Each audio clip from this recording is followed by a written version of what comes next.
When I was young, my family lived overseas. I lived in Indonesia for a few years. And my mother, she didn't have the money to send me where all the American kids went to school. But she thought it was important for me to keep up with an American education. So she decided to teach me extra lessons herself, Monday through Friday. But because she had to go to work, the only time she could do it was at 4:30 in the morning. Now, as you might imagine, I wasn't too happy about getting up that early. And a lot of times I'd fall asleep right there at the kitchen table. But whenever I'd complain, my mother would just give me one of those looks and she'd say, "This is no picnic for me either, Buster." So I know that some of you are still adjusting to being back at school, but I'm here today because I have something important to discuss with you.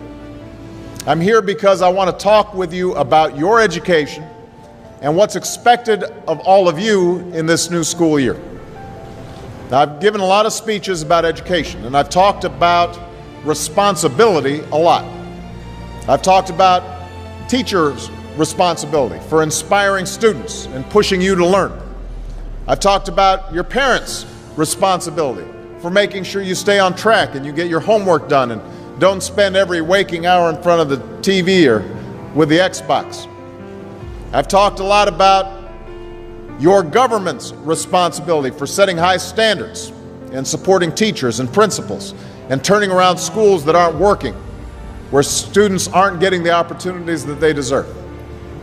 But at the end of the day, we can have the most dedicated teachers, the most supportive parents, the best schools in the world, and none of it will make a difference. None of it will matter unless all of you fulfill your responsibilities. Unless you show up to those schools, unless you pay attention to those teachers, unless you listen to your parents and grandparents and other adults and put in the hard work it takes to succeed. And that's what I want to focus on today. The responsibility each of you has for your education. I want to start with the responsibility you have to yourself. Every single one of you has something that you're good at. Every single one of you has something to offer. And you have a responsibility to yourself to discover what that is. That's the opportunity an education can provide. Maybe you could be a great writer, maybe even good enough to write a book or articles in a newspaper, but you might not know it until you write that English paper, that English class paper that's assigned to you. Maybe you could be an innovator or an inventor, maybe even good enough to come up with the next iPhone or the new medicine or vaccine, but you might not know it until you do your project for your science class. Maybe you could be a mayor or a senator or a Supreme Court justice, but you might not know that until you join student government or the debate team. And no matter what you want to do with your life, I guarantee that you'll need an education to do it. You want to be a doctor or a teacher or a police officer? You want to be a nurse or an architect, a lawyer or a member of our military? You're going to need a good education for every single one of those careers. You cannot drop out of school and just drop into a good job. You've got to train for it and work for it and learn for it. And this isn't just important for your own life and your own future. What you make of your education will decide nothing less than the future of this country. The future of America depends on you. What you're learning in school today will determine whether we as a nation can meet our greatest challenges in the future. You'll need the knowledge and problem-solving skills you learn in science and math to cure diseases like cancer and AIDS, and to develop new energy technologies and protect our environment. You'll need the insights and critical thinking skills you gain in history and social studies to fight poverty and homelessness, crime and discrimination, and make our nation more fair and more free. You'll need the creativity and ingenuity you develop in all your classes to build new companies that will create new jobs and boost our economy. We need every single one of you to develop your talents and your skills and your intellect so you can help us old folks solve our most difficult problems. If you don't do that, if you quit on school, you're not just quitting on yourself, you're quitting on your country. Now, I know it's not always easy to do well in school. I know a lot of you have challenges in your lives right now that can make it hard to focus on your schoolwork. I get it. I know what it's like. My father left my family when I was 2 years old, and I was raised by a single mom who had to work and who struggled at times to pay the bills and wasn't always able to give us the things that other kids had. There were times when I missed having a father in my life. There were times when I was lonely and I felt like I didn't fit in. So I wasn't always as focused as I should have been on school, and I did some things that I'm not proud of, and I got in more trouble than I should have. And my life could have easily taken a turn for the worse. But I was lucky. I got a lot of second chances, and I had the opportunity to go to college and law school and follow my dreams. My wife, our First Lady, Michelle Obama, she has a similar story. Neither of her parents had gone to college, and they didn't have a lot of money. But they worked hard, and she worked hard so that she could go to the best schools in this country. But some of you might not have those advantages. Maybe you don't have adults in your life who give you the support that you need. Maybe someone in your family has lost their job and there's not enough money to go around. Maybe you live in a neighborhood where you don't feel safe or have friends who are pressuring you to do things you know aren't right. But at the end of the day, the circumstances of your life, what you look like, where you come from, how much money you have, what you've got going on at home, none of that is an excuse for neglecting your homework or having a bad attitude in school. That's no excuse for talking back to your teacher or cutting class or dropping out of school. There is no excuse for not trying. Where you are right now doesn't have to determine where you'll end up. No one's written your destiny for you, because here in America, you write your own destiny. You make your own future. That's what young people like you are doing every day all across America. Young people like Jasmine Perez from Roma, Texas. Jasmine didn't speak English when she first started school. Neither of her parents had gone to college, but she worked hard, earned good grades, and got a scholarship to Brown University, as now in graduate school studying public health, on her way to becoming Dr. Jasmine Perez. I'm thinking about Andoni Schultz from Los Altos, California, who's fought brain cancer since he was 3. He's had to endure all sorts of treatments and surgeries, one of which affected his memory, so it took him much longer, hundreds of extra hours, to do his schoolwork. But he never fell behind. He's headed to college this fall. And then there's Chantel Steve from my hometown of Chicago, Illinois. Even when bouncing from foster home to foster home in the toughest neighborhoods in the city, she managed to get a job at a local health care center, start a program to keep young people out of gangs, and she's on track to graduate high school with honors and go on to college. And Jasmine, Andoni, and Chantel aren't any different from any of you. They face challenges in their lives just like you do. In some cases, they've got it a lot worse off than many of you.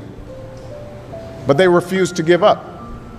They chose to take responsibility for their lives, for their education, and set goals for themselves. And I expect all of you to do the same. And that's why today I'm calling on each of you to set your own goals for your education and do everything you can to meet them. Your goal can be something as simple as doing all your homework, paying attention in class, or spending some time each day reading a book. Maybe you'll decide to get involved in an extracurricular activity or volunteer in your community.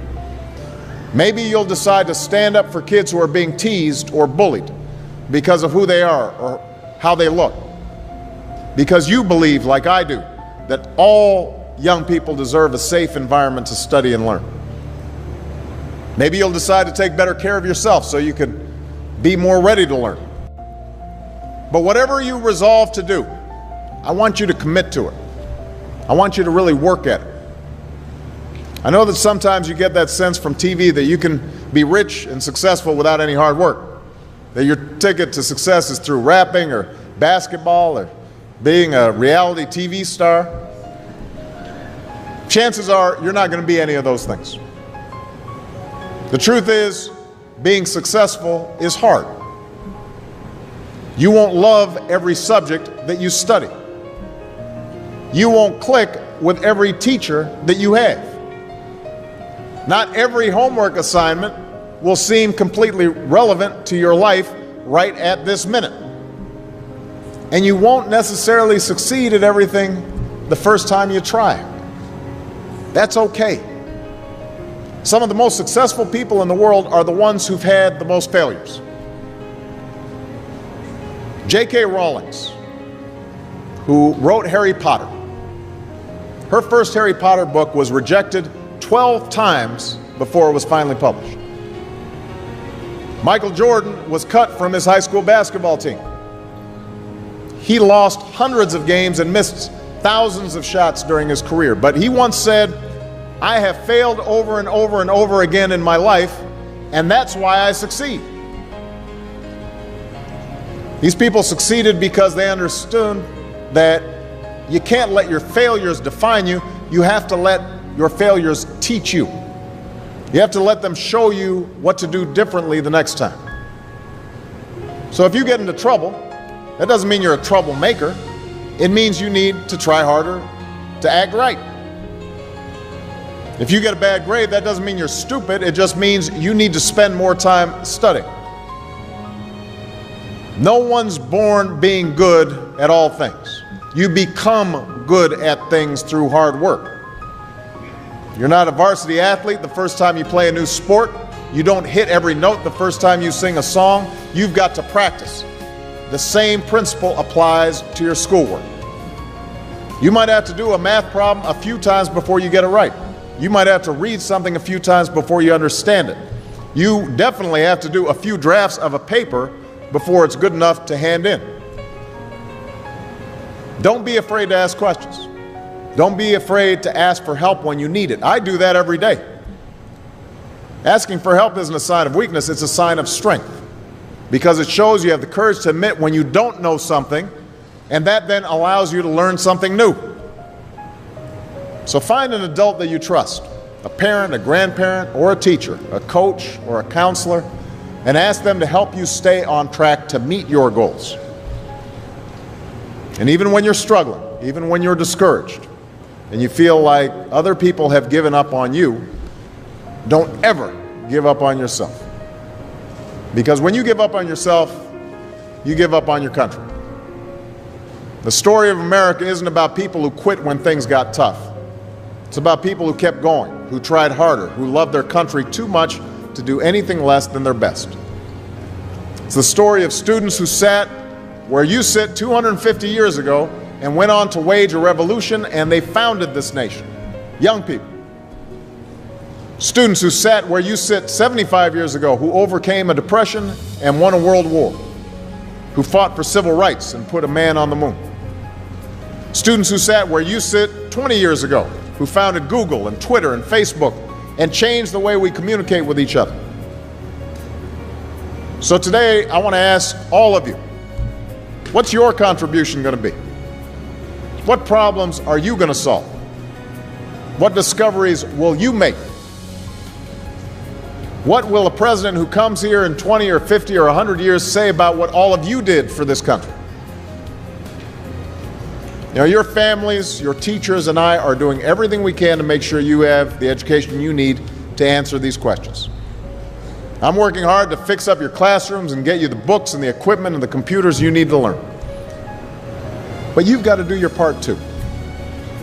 So I expect all of you to get serious this year. I expect you to put your best effort into everything you do. I expect great things from each of you. So don't let us down. Don't let your family down or your country down. Most of all, don't let yourself down. Make us all proud. Thank you very much, everybody. God bless you. God bless America. Thank you.